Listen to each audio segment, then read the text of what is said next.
Hello दोस्तों, स्वागत है आप सबका हमारे चैनल हिंदी साहित्य समाधान में। तो जैसा कि हमने जो भारतीय काव्य शास्त्र का जो प्रैक्टिस सेट था, वो हमने 50 प्रश्नों का प्रैक्टिस सेट पूरा किया था। उसी का दूसरा भाग आज हम लेकर के आए हैं। ये भी कुछ 50 प्रश्न के लगभग ही है, 45 प्रश्न होंगे इसमें। तो इसके कुछ प्रश्नों को हम लोग आज देखेंगे। आज का दूसरा भाग जो है, ये उसी की अगली कड़ी है। ठीक, जो आपकी परीक्षा के उपयोग के लिए बहुत ही ज्यादा उपयोगी है। ये जो प्रैक्टिस सेट है, ये विशेष रूप से आपके यूजीसी नेट, टीजीटी, पीजीटी और सभी प्रतियोगी परीक्षाओं को ध्यान में रख करके ही तैयार किया है मैंने, जिससे आपकी जो प्रश्न हल करने की क्षमता है वो मजबूत हो जाए।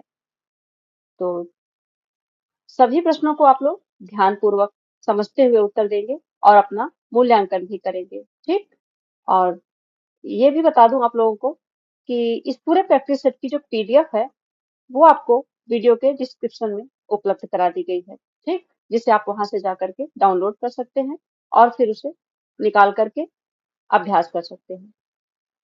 चैनल को सब्सक्राइब कर लीजिए, अपने दोस्तों के साथ शेयर कीजिए। ठीक, और प्लेलिस्ट बनी हुई है, वहां से जा करके आप लोग सभी क्लासों को देख सकते हैं। तो चलिए अपने प्रश्नों को हम शुरू करते हैं। हमारा पहला प्रश्न है कि आचार्य भोज ने कितनी रीतियों का निरूपण किया? तो आचार्य भोज ने 6 रीतियों का निरूपण किया। दूसरा प्रश्न है, ध्वनि सिद्धांत का प्रादुर्भाव व्याकरण के किस सिद्धांत से हुआ? तो ध्वनि सिद्धांत का जो प्रादुर्भाव है, वो व्याकरण के विस्फोट सिद्धांत से हुआ था। किस सिद्धांत से? विस्फोट सिद्धांत से। हमारा तीसरा प्रश्न है कि आचार्य वामन ने गुण और अलंकार में क्या अंतर माना है? वामन जी ने गुण और अलंकार में ये अंतर माना कि गुण नित्य धर्म है और अलंकार क्या है? वो अनित्य धर्म है। अगला, शक्ति कवित्व बीज रूप संस्कार विशेष, ये जो उक्ति है किस आचार्य की है? शक्ति कवित्व बीज रूप संस्कार विशेष, ये उक्ति है आचार्य मम्मट की। अगला पांचवा प्रश्न है, किस आचार्य ने प्रतिभा को नव नवोन्मेषशालिनी प्रज्ञा कहा? क्या कहा? नव नवोन्मेषशालिनी प्रज्ञा। तो ये कहने वाले हैं भट्टतौर। कौन? आचार्य भट्टतौर। इन्होंने प्रतिभा को नव नवोन्मेषशालिनी प्रज्ञा कहा। किस आचार्य ने प्रतिभा को अपूर्व वस्तु निर्माण क्षमा प्रज्ञा कहा? ठीक, तो ये कहने वाले हैं अभिनव गुप्त। ये सभी हमने जब शुरू में पढ़ा था भारतीय काव्य शास्त्र, वहां सभी परिभाषाएं, कथन, भेद, ये सब हमने वहां पर पढ़ लिया था। अगर आप लोगों ने क्लास देखी होगी तो आसानी से आप लोग इसका उत्तर दे देंगे। अगला प्रश्न है, आचार्य कुंतक के अनुसार वक्रोक्ति के कितने भेद हैं? कुंतक ने वक्रोक्ति के कितने भेद माने हैं? 6 भेद माने हैं। कितने? वक्रोक्ति के 6 भेद माने हैं कुंतक ने। आठवां है कि व्यक्ति विवेक, ये जो ग्रंथ है व्यक्ति विवेक, इसके रचयिता कौन है और यह किस सिद्धांत का खंडन करता है? तो व्यक्ति विवेक के जो रचयिता हैं वो है महिम भट्ट और यह ध्वनि सिद्धांत का खंडन करता है। ठीक, नौवां प्रश्न है कि आचार्य मम्मट के अनुसार कुल काव्य दोषों की संख्या कितनी है? मम्मट ने काव्य दोषों की कुल संख्या कितनी मानी है? तो इन्होंने मानी है 76। Option C. आचार्य क्षेमेंद्र के अनुसार औचित्य के प्रधान भेद कितने होते हैं? क्षेमेंद्र ने औचित्य के जो प्रधान भेद हैं वो माने हैं 27। ऑप्शन सी हो जाएगा। फिर है कि आचार्य भरत मुनि ने मुख्य रस कितने माने हैं? मुख्य रस कितने माने हैं? वैसे तो इन्होंने 8 रस माने हैं, लेकिन मुख्य कौन से माने हैं? तो मुख्य इन्होंने 4 रस ही माने हैं। कौन कौन से? तो इन्होंने माना है श्रृंगार, दूसरा इन्होंने माना है रौद्र, तीसरा वीर और चौथा अद्भुत। श्रृंगार, रौद्र, वीर और अद्भुत, यही चार रस भरत मुनि ने मुख्य माने हैं। 12वां प्रश्न है कि किस आचार्य ने श्रृंगार रस को एकमात्र सार्वभौम रस के रूप में मान्यता प्रदान की? तो श्रृंगार रस को एकमात्र रस के रूप में मान्यता किसने प्रदान की? तो ये मानने वाले हैं आचार्य भोज। ऑप्शन डी हो जाएगा। अगला प्रश्न है कि आचार्य भोज ने रस का मूल किसे माना है? तो भोज ने रस का मूल किसे माना है? अहंकार को। Option C. फिर एक कथन है कि रसे नैव जीवति सर्वम काव्यम, कथन किस आचार्य का है? रसे नैव जीवति सर्वम काव्यम, ये कथन है आचार्य अभिनव गुप्त का। Option C. 15 नंबर का प्रश्न है कि काव्यम ग्राह्यम अलंकारात् और सौंदर्यम अलंकार, यह कथन किस आचार्य का है? तो ये कथन है आचार्य वामन का। काव्यम ग्राह्यम अलंकारात् सौंदर्यम अलंकार, आचार्य वामन। 16 नंबर का प्रश्न, वक्रोक्ति को अलंकार का मूल मानते हुए समस्त वाङ्मय को दो भागों में किसने विभक्त किया? वक्रोक्ति को अलंकार का मूल मानते हुए समस्त वाङ्मय को दो भागों में किसने बांटा था? तो ये बांटने वाले थे आचार्य दंडी। अगला प्रश्न है कि रीति को मार्ग कहकर उसके तीन भेद किस आचार्य ने किए थे? रीति को मार्ग किसने कहा और उसके तीन भेद किसने किए थे? तो ये करने वाले हैं आचार्य कुंतक। इन्होंने रीति को मार्ग कहा और उसके तीन भेद किए। आगे है कि नायिका के तीन भेदों का उल्लेख सबसे पहले किसने किया? नायिका के तीन भेद का उल्लेख ये किया था आचार्य रुद्रट ने। Option B. एक परिभाषा दी गई है, गुण विपर्यात मनोदोषाः, परिभाषा किस आचार्य ने दी थी? तो गुण विपर्यात मनोदोषाः आचार्य वामन ने दी थी। अगला है कि अनुप्रास अलंकारों के अंतर्गत उपनागरिका, परुषा और कोमलावृत्ति का निरूपण किसने किया? उपनागरिका, परुषा और कोमलावृत्ति का निरूपण अनुप्रास अलंकार के अंतर्गत किसने किया? तो ये करने वाले हैं आचार्य उद्भट। 21 नंबर का प्रश्न देखेंगे, आनंदवर्धन ने व्यंग्यार्थ के आधार पर काव्य के कितने भेद किए?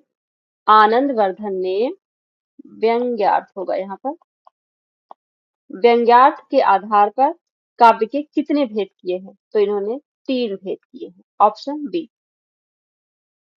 चंपू काव्य, चंपू काव्य से क्या अभिप्राय है? तो चंपू काव्य होता है गद्य और पद्य मिश्रित काव्य, इसे ही कहा जाता है चंपू काव्य। अगला है छंदो मंजरी, छंदो मंजरी ग्रंथ के प्रणेता कौन है? तो छंदो मंजरी लिखने वाले हैं गंगादास। अगला है 24 नंबर का कि वाच्यातिशयनि व्यंग ध्वनि काव्यम उत्तमम, यह उक्ति किस आचार्य की है? वाच्यातिशयनि व्यंग ध्वनि काव्यम उत्तमम, ये कहने वाले हैं आचार्य विश्वनाथ। Option D.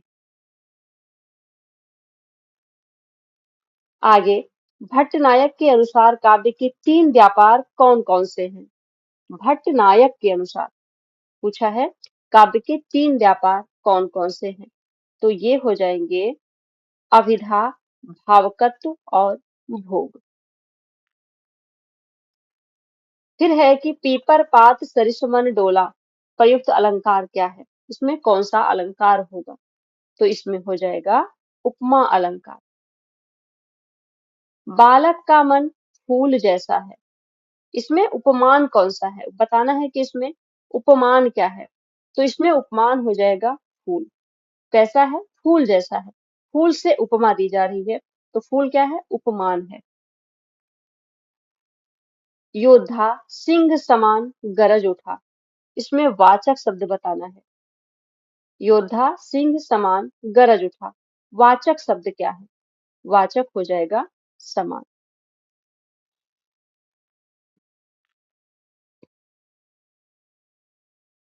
29 नंबर का प्रश्न है, जगती जगती में कौन सा अलंकार है ना? वो जगती जगती की मूक प्यास, तो जगती और जगती में दोनों में कौन सा अलंकार हो जाएगा? तो इसमें हो गया है यमक अलंकार। ठीक, एक तो जगती पृथ्वी के लिए कहा गया है और एक जगती कहा गया है जागने का। 30 नंबर का प्रश्न है कि बिनु पद चले सुने बिनु काना, कौन सा अलंकार हो जाएगा? तो बिना कारण के ही कार्य होना कौन सा अलंकार होता है? विभावना अलंकार होता है। Option C. बिंब प्रतिबिंब भाव किस अलंकार में होता है? तो अलंकार में हमने पढ़ा था परिभाषा, बिंब प्रतिबिंब भाव हो जाता है दृष्टांत अलंकार में। अगला, नाक का मोती अधर की कांति से, ये लाइन पढ़ी थी, तो नाक का मोती इसमें कौन सा अलंकार है? पूरी परिभाषा जा करके आप देखेंगे, ये बहुत इंपॉर्टेंट है ये वाली। नाक का मोती अधर की कांति से, बीज दाड़िम का समझकर भ्रांति से, इसमें कौन सा अलंकार था? तो इसमें हो जाएगा भ्रांतिमान अलंकार। 33 नंबर पर है, तो पूरा अलंकार नहीं दिया हुआ है तो इसको कट करते हैं। 34 नंबर, कारण कार्य अलग अलग स्थानों पर हो, वहां कौन सा अलंकार होता है? कारण कहीं हो और कार्य कहीं पर हो रहा हो, तो वहां पर कौन सा अलंकार हो जाएगा? वहां हो जाता है असंगति अलंकार। आगे, विभावना और विशेषोक्ति का मुख्य अंतर क्या है? विभावना और विशेषोक्ति में मुख्य अंतर बताना है। तो विभावना में क्या हो जाता है कि कारण के अभाव में कार्य हो जाता है, जैसे बिनु पद चले सुने बिनु काना, कारण नहीं है फिर भी कार्य हो रहा है।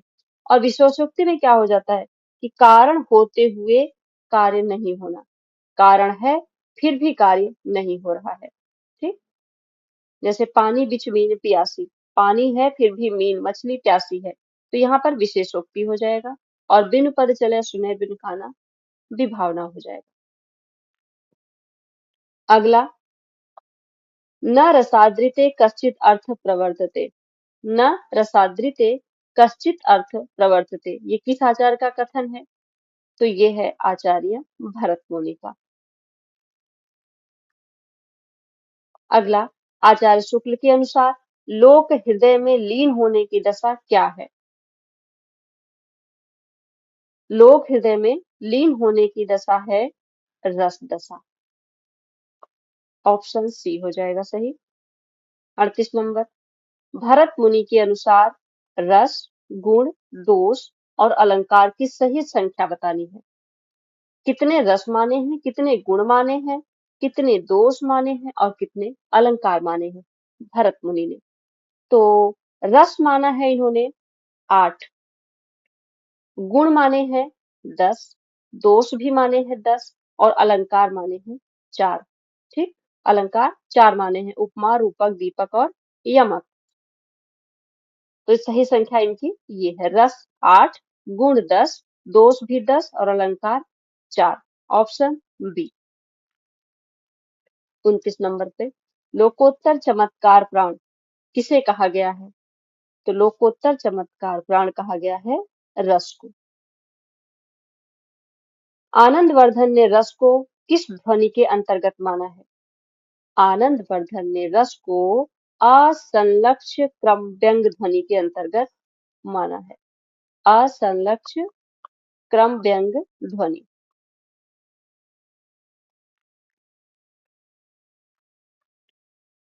41 नंबर का प्रश्न देखेंगे कि अलंकार निरूपण की संक्षिप्त शैली का प्रवर्तन किसने किया? तो अलंकार निरूपण की संक्षिप्त शैली का प्रवर्तन करने वाले आचार्य हैं आचार्य जयदेव। Option C. सही कालक्रम बताना है। 42 नंबर में देखेंगे सही कालक्रम क्या है। तो सही कालक्रम हो जाएगा भामह, दंडी, वामन, मम्मट। ए भी सही है और सी भी सही है, दोनों ऑप्शन सही हो जाएंगे। इसमें दोनों एक जैसा दे दिया है, ए और सी दोनों सही होंगे। ठीक।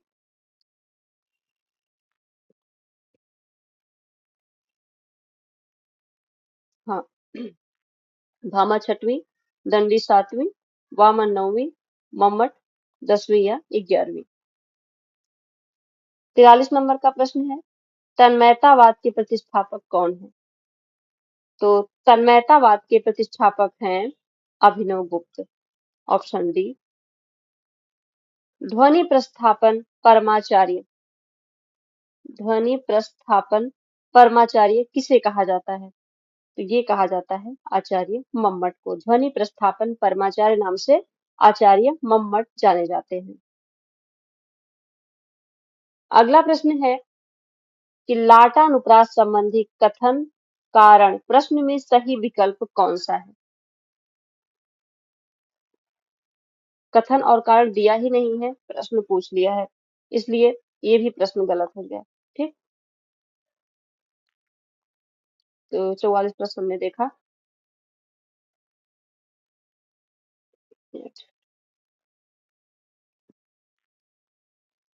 एक दो प्रश्न इसमें गलत थे, चलिए उससे कोई बात नहीं, कोई चिंता नहीं करनी है। बाकी प्रश्नों को आप अच्छे से तैयार करेंगे। बहुत ही इंपॉर्टेंट प्रश्न है, इनको आप जरूर ध्यान देंगे। ठीक। तो इस प्रकार आज का जो भारतीय काव्य शास्त्र का प्रैक्टिस सेट भाग 2 था, उसका अभ्यास हमने किया, उसको पूरा कर लिया। आगे हम लोग जल्दी ही दूसरा प्रैक्टिस सेट लेकर आएंगे और ये उसी विषय पर आधारित होगा जिसे अभी हम वर्तमान में पढ़ रहे हैं, जैसे हिंदी साहित्य का इतिहास, आदिकाल, ये सब अभी चल रहा है। जिसको सारी क्लासेस जिसकी प्लेलिस्ट में ऐड हो गई हैं, वहां से जाकर के आप देखेंगे तो वो आपका अच्छे से तैयार हो जाएगा। फिर आप यहाँ पर जब टेस्ट देंगे तो बहुत आसान लगेगा। तो इसलिए सभी क्लासों को आप ध्यानपूर्वक और डेली देखें, नोट्स बनाते रहें, प्रैक्टिस सेट को आप गंभीरता से हल किया कीजिए। ठीक। लगातार अभ्यास करिए जिससे आपकी परीक्षा की तैयारी जो है वो अच्छे से हो जाए। तो क्लास कैसी लगी जरूर बताएंगे, कमेंट में अपनी प्रतिक्रियाएं जरूर देंगे। क्लास को लाइक करें, शेयर करें और ज्यादा से ज्यादा अपने दोस्तों के साथ इसको शेयर करें। ठीक। क्लास से जुड़ने के लिए आप सभी का बहुत बहुत धन्यवाद।